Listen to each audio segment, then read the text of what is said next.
بتبدأ قصة فيلمنا النهاردة في قصر كبير وناس متجمعين قدام بيت سكور، وسكور ده بيكون جايب ساحر عشان يطرد الجنية من البيت.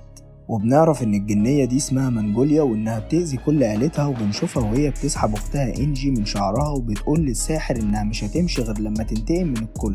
والساحر بيرميها في أوضة وبيحط تعويذة على الباب وبيحبسها وبيخلي كل عيلة سكور تمشي وتسيب البيت وتروح بيت تاني. وبعدها ب20 سنة بنشوف شاب اسمه روهن وبيلاقي شنطة لونها بامبا وبيفتكر انها قنبلة، وبيشوف ان في بنت بتشاور له من الناحية التانية وبتقول له ان الشنطة دي بتاعتها وانها نسيتها هناك. وبينزل روهن وبيرجع الشنطة وبيعرف ان اسم البنت ريت، وبتسأله ريت انت عرفت اسمي ازاي؟ وروهن بيقول لها ان عندي الحاسة السادسة وان هي كمان مسافرة شانجي. وبتعرف ريت انه بيضحك عليها وشاف التذكرة بتاعتها. وبعدها ريت بتركب الاتوبيس وروهن بيروح وبيقول لها انها نسيت تليفونها معاه، وريت بتوقعه بالغلط وبيتكسر. وبيركبوا الاتوبيس وبيقعد جنبها وبيقول لها خدي كلمي امك انجي عشان قلقانة عليكي. وريت بتقول له انت عرفت منين؟ فبيقول لها كلميها الاول بس. وبتسألها امها انت وصلت لحد فين؟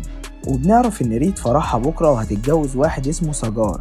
وريت بتقول لها انتم خليتوني ادرس عشان اكون دكتورة، والوقت هتجوزوني واحد غريب انا مش بحبه اصلا.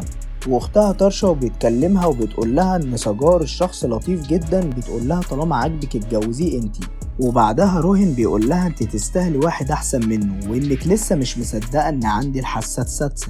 وبيقول لها معلومات كتيرة عنها وهي كمان بتقول له معلومات عنه. وبتعرف ان روهن ضحك عليها وعارف كل المعلومات عنها من الفيسبوك. وبعدها الاتوبيس بياخد استراحة وبيقعدوا يتكلموا، وروهن بيقول لها انه بيسافر كتير وبيحب السفر جدا. وريت بتقول له انها قاعدة تدرس 4 سنين ما كانتش بتخرج، وان ابوها شرطه الوحيد لما تسافر تدرس بس، وعلشان كده ما كانش بتخرج الا للكلية. وروهن بيقول لها ان في احتفال في المدينة وبيطلب منها تحضر الاحتفال ده، وبتوافق ريت تروح معاه الحفلة. وفي نفس اليوم بيرجعوا الموقف وبيعرفوا ان الاتوبيس اللي كانوا هيركبوه عمل حادثة وان الاتوبيس اتقلب وكل اللي فيه ماتوا. وريت راحت تتصل باختها عشان تعرفها اللي حصل، بس الشبكة بتكون وحشة وتريشا ما بتسمعش اختها، وبتفكر ان ريت ماتت في الحادثة. وبتسمعها ريت انها بتحب ساجار وعايزة تتجوزه وانها كانت بتتمنى ان الجواز بتاع ريت يتلغي، واخيرا بتقول ان ريت ماتت بسببها. وريت بتقفل المكالمة وبتكون مصدومة، وروهن بيقول لها على الأقل أختي هتتجوز اللي هي بتحبه. فبتقول له أنا لو رجعت البيت أبويا هيجوزني ساجار، وإن الحل إنهم يفضلوا عارفين إني مت. وبتقول لروهن تعالى معايا انت كده مش هترجع البيت وانا محتاجة مساعدتك. وروهن بيوافق وبيسافر معاها لحد ما بيوصلوا القرية، وفي نفس اليوم بيوصلوا البيت القديم اللي فيه منجوليا. وروهن بيقول لها البيت شكله مليان عفاريت، فبتقول له ان البيت مسكون بروح خالتها واهلها سابوا البيت بسببها ومحدش هيعرف ان ريت استخبت هنا. وبعدها بيدخلوا الصالة والنور بينور لوحده، وبنشوف جودي اخو الدجال باندو قدام الباب. وجودي اول ما بيشوف نور جاي من البيت بيخاف وبيروح بسرعة عشان يبلغ سكور باللي حصل، وبيقول له ان ابواب البيت القديم مفتوحة وان الانوار شغالة. وفي نفس الوقت ريت بتحكي لروهن كل احداث طفولتها، واول ما بيدخل عليهم سكور بيكون معاه اهل القرية كلهم، ولما بيشوفوهم بيجروا ويستخبوا. وروهن بيقعد على الكرسي، واول ما يشوفه سكور بيقول له انت مين وجاي تعمل ايه؟ فبيقول له ان هو اسمه روهن وان ريت هي اللي جابته هنا، وعارف انها ماتت والشبح بتاعها موجود وانه ساحر وممكن يتكلم مع الاموات. وسكور بيقول له لو ما قلتش الحقيقة انا هدفنك هنا. وروهن بيقدر يثبت له انه ساحر فعلا، وبيحكي له عن كل ذكريات ريت في البيت اللي هي حكتها له طبعا. وروهن بيقول لهم انها واقفه دلوقتي قدامهم وبيعمل نفسه كان بيتكلم مع الشبح بتاعها، وبيرد عليه وبيقول لهم انها حبت البيت ده جدا وان امنيتها الاخيره انها تعيش مع عائلتها في البيت. وسكور بيوافق على كلام روهن وبيقول لهم ينظفوا البيت. وريت بتخرج وبتقول له انت حليت المشكله كلها وانك ممكن تقنعهم بجوازة تريشا. وساجار بيقول لها لا سامحيني انا لازم امشي بسرعه من هنا، ولو حد عارف انك لسه عايشه هيقتلوني. فبتقول له ما تخافش محدش هيشوفني، وان البيت كبير فيه 50 اوضه وهنستخبى في واحده منهم. وفي اليوم التاني بيروح روهن لعيلة سكور وبيقول لهم ان الفرح بتاع ريت لازم يتم في ميعاده، بس المره دي تريشا هي اللي هتكون العروسه وهتتجوز ساجار. وبيستغرب وبيقول له ان ريت لسه ميته وما ينفعش نعمل فرح. بيقول له دي كانت الامنيه التانيه لريت، وبيسأل تريشا وساجار لو كانوا موافقين وبيوافقوا هما الاتنين. وباندي بيقول لاخوه جودي ان روهن شكله نصاب، وعم ريت بيروح يتكلم مع روهن وبيقول له هي ريت فين؟ فبيقول له ان هي واقفه قدامك بالظبط سلم عليها. وعم ريت بيسلم وبيعمل نفسه بيلعب معاها. وفي نفس اليوم روهين بيصحى بالليل وبيشوف حد شبهه وبيروح يوديه، ومانجوليا وإنجي بتشوف روهين عند الأوضة وبتقوله اوعى تفتح الباب، وبتقوله إن مانجوليا دي روح شريرة جدا وممكن تدمر الكل. وفي اليوم التاني جودي بيروح لروهين ومعاه واحد بيقوله إن أمه عايزة تشوفه علشان حاجة مهمة، وروهين بيروح يشوف أم الراجل ده وبيعرف انها ماتت، وبيقوله انها كانت بخيلة جدا وخبت كمية دهب كبيرة في البيت ومحدش عارف مكانها، وكمان بيقوله حاول تتواصل مع روحها عشان تعرف مكان الدهب. ومرات باندي بتكون عاملة مقلب في روهين ومخبية قرد لعبة تحت الكرسي بتاع ام الراجل ده، واول ما تدوس على الريموت القرد بيضحك وروهين بيخاف، بس روهين بيكتشف الخطة وبيعرف انهم بيشكوا فيه، وبيرمي القرد اللي بيخبط في كذا حاجة بيوقع النجفة على الارض وبتتكسر الارض، وبيلاقي الدهب وبيخرجه قدام الكل وهو شايل الدهب، وكلهم بيصدقوا ان هو ساحر. وجودي بيقول له انت مش روهين، انت روح بابا، وبيطلع عليه الاسم ده وبيلبس لبس ساحر وبيفضل يلف القرية ويساعد اهلها اللي حبوه جدا. وفي نفس اليوم روهين بيتكلم مع ريت وبيقول لها بسبب كل الناس انا صدقت ان ساحر بجد، وريت بتقول له انا هخرج بس بعد ما تريشا تتجوز، ولكن بيقول لها انا ماليش دعوة، انا هلم هدومي وهمشي، فبتقول له مع السلامة. وروهين بيعرف انها بتكذب وبيقول لها ان علاقتنا كلها بدأت بالكذب، وبنعرف ان روهين بيحب ريت وهي معجبة بيه. وفي اليوم التاني روهين بيكون قاعد مع عم ريت وبيكونوا هما الاتنين سكرانين وبيروحوا أوضة مانجوليا، وسكور وإنجي بيشوفوهم وهما بيفتحوا الأوضة، وإنجي بتقول له أنا حذرتك تفتح الأوضة دي قبل كده، وبتحكي له عن اللي حصل بينها وبين أختها زمان، وإن أبوهم كان بيحب إنجي أكتر من مانجوليا وابتدت تكره أختها وتحقد عليها، عشان كده ابتدت تتعلم السحر الأسود من صغرها، وكانت بتروح عند السحرة وتتعلم منهم الطقوس. وكان في واحد اسمه كومار شغال عند أبوها، ومانجوليا أول ما شافته أعجبت بيه جدا، وسمعت كومار وهو بيطلب إيديها من أبوها، بس بتتصدم لما بتعرف إن هو عايز يتجوز إنجي. وفي اليوم التاني بيكون فرح إنجي ومانجوليا، وبتاخد جزء من الفستان بتاعها عشان تعمل لها بيه عمل. وفي نفس اليوم أبوها بيكون ماشي وراها وبيروح للمكان اللي هي بتعمل فيه سحر أسود،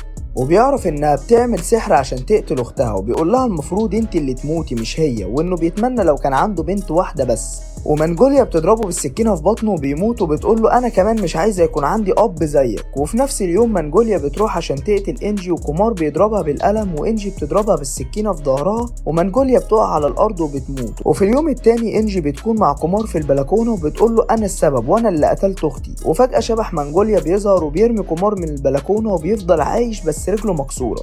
وبعدها بيجيبوا الساحر اللي حبسها في الاوضه 18 سنه، وبتقول لروهين انها بتدفع ثمن الحاجات اللي هي عملتها فيهم، وانها عملت لعنه وفي 8 من العيله ماتوا بسببها. وفي نفس اليوم روهين بيخرج مع ريت بره البيت، وجودي بيشوفهم وبيعرف ان روهين نصاب، وبيقول لباندي، وباندي بيجي ومعاه اهل القريه كلهم، وبيقول ان روهين كذاب وريت لسه عايشه، وان جودي شافها معاه وهم خارجين من البيت. وسكور بيقول له لو كلامك طلع صح انا هقتل روهين. وجودي وباندي بيدوروا في البيت كله على ريت، بتروح عند اوضه مانجوليا وبتقول له انا هستخبى هنا، وبتقول لروهين ما تخافش من قصة مانجوليا دي خرافة، وبيفتح الباب وريت بتستخبى جوه. وبعدها سكور بيضرب باندي بالقلم عشان كدب عليه، وفي الاخر محدش بيلاقي ريت، وروهين بيطلع بريء وبيرجع الأوضة بتاعت مانجوليا، وبيلاقي ريت شكلها اتغير بقت شبهها، وروهين بيفتكر ان مانجوليا لبست ريت، وبعدها بيعرف انها اخدت لبسها وكانت بتمثل عليه عشان تخوفه. وفي اليوم التاني بيكون فرح تريشا وسجار، وانجي بتروح لروهين وبتقول له ان ريت زعلانة مننا وانها بتكسر كل الحاجات اللي في البيت.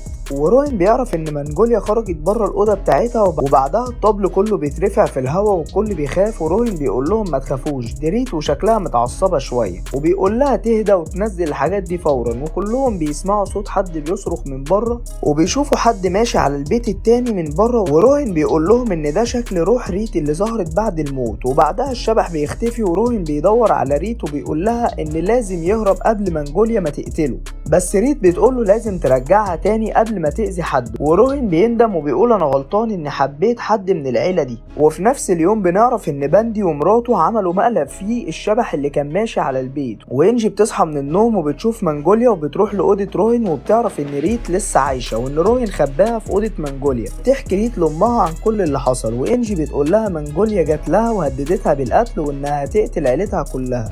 وفي اليوم التاني كلهم بيروحوا للساحر اللي حبس منجوليا، وهو بيقول لهم انها اتحبست من 18 سنة وخرجت وعايزة تنتقم تاني، وان الارواح بتكون ضعيفة عند خسوف القمر ولازم نمسكها في اليوم ده ونرجعها الأوضة تاني، لأن أول خسوف القمر هيكون بعد 3 أيام. وبيقول لإنجي إنه هيجهز التعويذة وإنها مش هتقدر تأذي حد من العيلة أبدا. وبعدها بيرجعوا البيت والولد ده بيكون طاير في الجو، وإنجي بتقول لروهين إن منجوليا بتخوفهم بالحركات دي. وفي نفس اليوم بيجي الساحر بيكون ماشي في الصحراء مع رجالته، ومنجوليا بتهجم على الساحر وبتلبس جسمه وبتهجم على كل رجالته وتقتلهم كلهم، وبعدها بتخرج من جسم الساحر اللي بيهرب أول ما بيشوفها قدامه. وفي نفس الوقت روهين بيكون مع أهل القرية وبيشوف باندي ومراته وبيعرف إنهم هما اللي عملوا المقلب بتاع الشبح، وبيروح عشان يضرب باندي وجودي. ومراته بتهرب وبتشوف منجوليا وبيغمى عليها، ومنجوليا بتروح لجودي وباندي وبتخوفهم، وروهين كمان بيشوفها وبيفتكرها مرات باندي. واول ما بيعرف انها منجوليا بيهرب بسرعه وبيطلع على حته عاليه، ومنجوليا بتوقعه من فوق. وروهين بيرجع البيت ومنجوليا بتكون لابسه جسمه وبيفضل يغني ويتنطط. وسكور وانجي بيشوفوه، وانجي بتساله انت بتغني ليه الاغنيه دي، وسكور بيقول له لازم تروح تنام وان الوقت اتاخر. وروهين بيسالهم انتوا حاطين ورد ليه، وسكور بيقول له عندنا فرح بكره انت نسيت ولا ايه. وروهين بيقول له ازاي هيكون في فرح وان في حد هيموت بكره، وبيشاور على انجي وبيقول لها انهم ما يعرفوش ان انا رجعت. والكل بيعرف ان منجوليا رجعت ولبست جسم روهين. وفي نفس الوقت عم ريد بيشوفها مستخبيه وبيقول انها الشبح اللي جايه تنقذهم من منجوليا، بس ريد بتقوله انها لسه عايشه وكانت بتكذب عليهم. وانجي بتقول لسكور انهم لازم يجيبوا الساحر اللي حبسها، وروهين بيقول لها ان الساحر مات وجثته بتقع من السقف اللي قدامهم، وبيقول لانجي انه اللي كان هينقذك مات، هتعملي ايه دلوقتي. وبعدها روهين بيهجم على انجي وريد بتحاول تمنعه. فجأة انجي بتقول لو اتقدمت انا هقتلها، وكان بيمثل عليهم وبيقول لسكور ان اللي عايشه معاهم هي منجوليا مش انجي، وانجي هي اللي ماتت. والكل افتكرها منجوليا وانها قالت الحقيقه لما هجمت على روهين في الشارع وقالت له لو بتحب ريد خدها واهرب من المكان. وروهين بيقول ان انجي ماتت من 18 سنه، وكلهم بيشوفوا الشبح بتاعها وبيعرفوا انها مظلومه، وانها قبل ما تموت منجوليا بدلت لبسها معاها، وانجي كانت تحت تأثير السحر وما حستش بأي حاجة. وان منجوليا مثلت انها انجي بقالها 18 سنة فضلت عايشة معاهم من غير ما حد يكشفها. وفي اليوم ده منجوليا خلت انجي تهجم على كومار واخدت السكينة وقتلت انجي في ظهرها. وكومار اكتشف الحقيقة من وقت الحادثة وان منجوليا نفسها هي اللي رمته من البلكونة، ومن ساعتها عنده شلل وما كانش قادر يتكلم. وريد بتقول لانجي انت ليه ما عملتيش حاجة لما خرجتي من الأوضة، وانجي بتقول لها لما راحت تهدد منجوليا قالت لها اقتليني انا مش فارق معايا. وهتقول للكل ان هي منجوليا اللي فضلت عايشه معاهم، وانجي هي اللي كانت بتعمل سحر اسود عشان تقتلهم. وانجي عرفت ان محدش هيصدقها ومرضيتش انها تقتل منجوليا. وفي النهايه انجي بتشكر روهين عشان ساعدها في كشف الحقيقه، وبتقول لهم يخرجوا كلهم من البيت عشان هتصفي حسابها مع منجوليا. وكلهم بيخرجوا من البيت وانجي بتقتل منجوليا. وبكده يكون انتهى فيلمنا، واشوفكم في فيلم جديد. ما تنسوش اللايك والاشتراك في القناه. سلام.